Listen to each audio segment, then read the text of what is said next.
Sir, good afternoon. Hi, good afternoon. Yeah, my question is on the emergency powers. I understand that the committee at the House has submitted its committee report to the PLLO. May we know why you prefer to receive first the committee report from Congress versus you declaring it or certifying the emergency powers bill as urgent? No, actually, I will declare it as urgent because there's no point declaring it as urgent before the committee report has been completed. And that is what I told them, both houses. And I said, the minute that you have completed your committee reports, because when you declare a bill as urgent, the shortcuts, if you say, only begin on the plenary debates.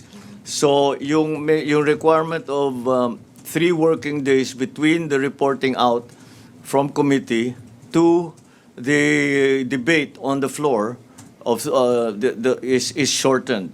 And that's what, kasi kung minsan pag talagang urgent, pag report out, pag yung majority floor leader, babasahin yung report, at pagkatapos ma-approve yung report, ay hindi na uupo yun. They will then go straight to the third reading. So that's when the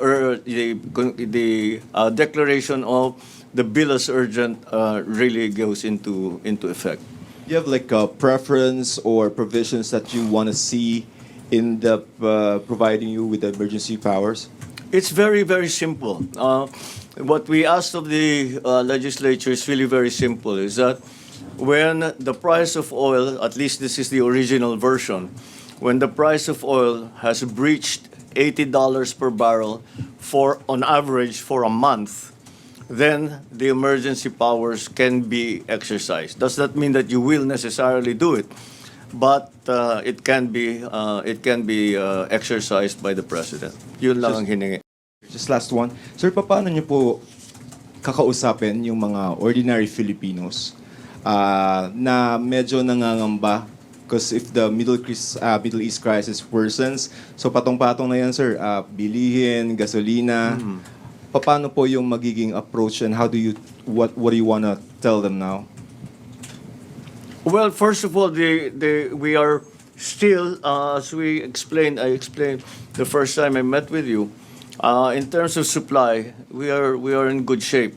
And not only do we have inventory in the Philippines, we also are awaiting some supplies coming in that are in transit. Ang pinaaral ko lang kung yung mga in transit, baka naman nandun sila sa lugar ng peligro. So, para maging accurate yung kalkulasyon natin. Pero hindi naman daw. Yung pagsara ng Strait of Hormuz, hindi kasama dun sa kalkulasyon so far. So, so in terms of supply, but that doesn't mean that we're not doing anything. Naghahanap tayo ng iba't ibang lugar na makapagbigay ng supply sa atin. We are talking to many other countries who we normally do not buy oil from. But hopefully we will be able to come to an agreement with them, and that we will get further supply from them. But the real problem here that everybody is having to deal with is hindi natin alam kung gaano katagal ito. Hindi natin, kasi yung presyo kung saan pupunta, hindi natin how long, kung tataas man, tumaas na nga, gaano katagal ba yung pagtaas na yun? Ito ba ay pangmatagalan, permanent na ba ito? Ano bang mangyayari? Yun ang problema talaga. And this is the same problem. Nung nasa JP Morgan ako, pinag-usapan namin na matagal ito. Pati sila nag-a-analyze sila kung ano yung takbo ng financial markets. So ganun din ang kanilang sinasabi. The hardest part of this. Kasi kung alam natin kung ano magiging presyo ng langis, alam na natin ang effect. So makapaghanda na tayo. Pero ang presyo ng langis ay hindi lamang dahil sa supply, volatility is also a big factor.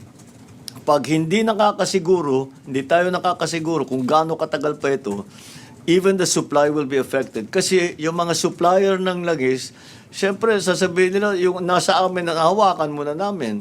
baka maipit kami pag pinagbili namin ito, tapos tumagal ito, kami naman ang mauubusan. So they can be very conservative or less so. Depending again on the planning horizon, kung tawagin.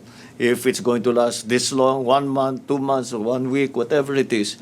But we don't know. That's the problem. We do not know how long it's going to last, when the actual war is going to end, what the end will look like, and how it will change, how everything will change. Dahil kahit ano pang mangyari, ay talaga magbabagong sistema. And what will that new system look like? So those are the unknowns that we are having to deal with now.